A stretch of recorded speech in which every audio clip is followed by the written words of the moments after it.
Do I want to buy this ninja shirt? I'll decide later. Let me just select the portion I want and clip it right into Evernote. Evernote is my external brain. Anytime I see something I want to remember, in this case flights to Tokyo, I just select the portion I care about and pop it right into my Evernote account.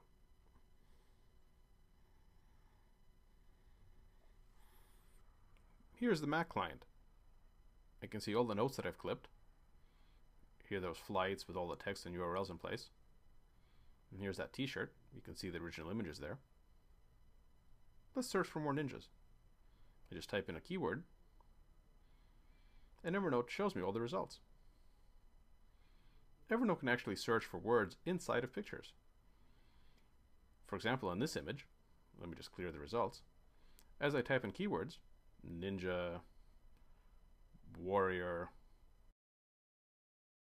click here, I can see Evernote highlighting where it thinks those words appear in the picture. All this information is indexed and available for searching. Let's try another search. Ninjas love sake, but I can never remember my favorite brand. I can just keep typing in keywords to narrow down my search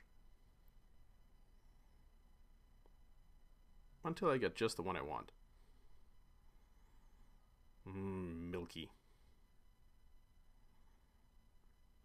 As you can see, I've also added some information on the bottom to help me find this later. So it's easy to clip and find things I see online, but what about in the real world?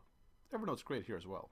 Every time I meet someone or see something I want to remember, business card, receipt, wine label, I just take a picture with my phone and send it to Evernote.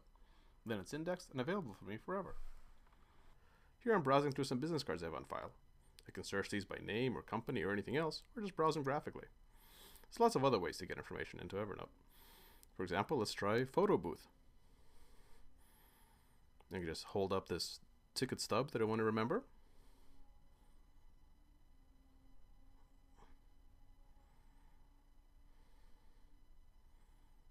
And drag it right from photo booth into Evernote.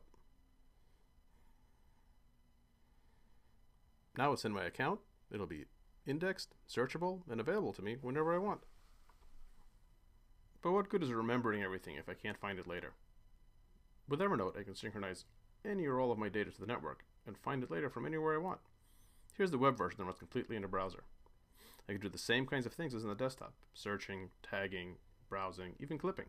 And I don't need to install any software. Let's search for that ticket stub.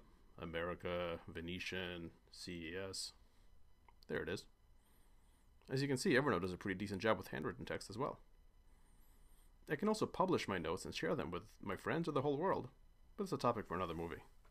But what if I need to look up some information out in the real world and I don't have my laptop with me? No problem. The Evernote mobile web client can be used from just about any mobile phone or PDA. Here I'm showing it on the Google Android emulator, but it'll work with a real phone as well. After logging in, I have access to all of my notes as before. I can browse, I can search, I can create new notes. I can even make audio recordings if the phone allows me. Let's say I want to find that body shop where my car is being fixed. Well, I type in some keywords, auto collision. I remember it was a photo of a sticky. Let's do a search. And there it is.